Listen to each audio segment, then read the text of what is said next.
Jobless claims in parts of Texoma reached a high 5 times above average during the pandemic. Now we're learning the economic impact. KTEN's Brittany Dixon's been digging into this problem for months. What do experts believe is going to happen now, Brittany?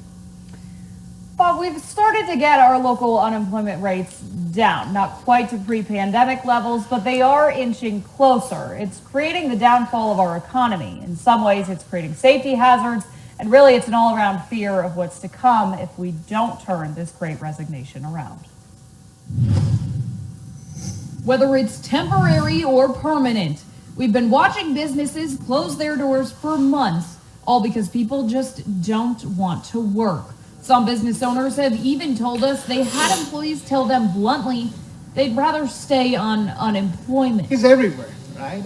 Dr. Syed Kamal is an assistant professor of business administration at Austin College, and he's watched the decline since day one. You go to eat at places to have dinner, you'll see longer wait times, business closure. People willing to work forced to file for unemployment simply because their coworkers quit showing up. It is difficult for smaller businesses particularly.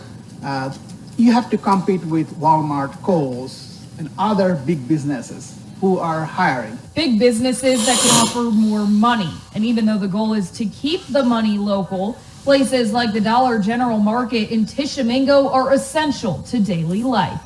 No, it's very convenient. Other than this, it's just singers.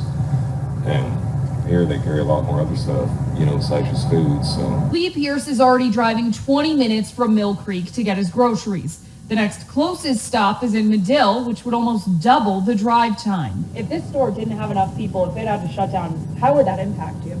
Well, that would impact Tishomingo a whole lot. Matter of fact, our whole economy system has been impacted with money to stay at home, as I call it. It's not just retailers or your favorite food stop working overtime to keep the lights on. My little deputies are run to the extreme.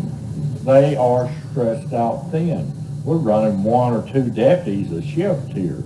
Sheriff Park told us Tuesday he only has 4 full-time deputies to cover the entire county. Some days adding to their response time. They answer their call. They're going to take 30 minutes or 3 hours. And he's not in the fight alone. The list of law enforcement agencies in Texoma in need of help is lengthy. At the state level, too. According to Dr. Kamal, the crisis has become a long-term issue, which means the impact is greater. Your savings will be less.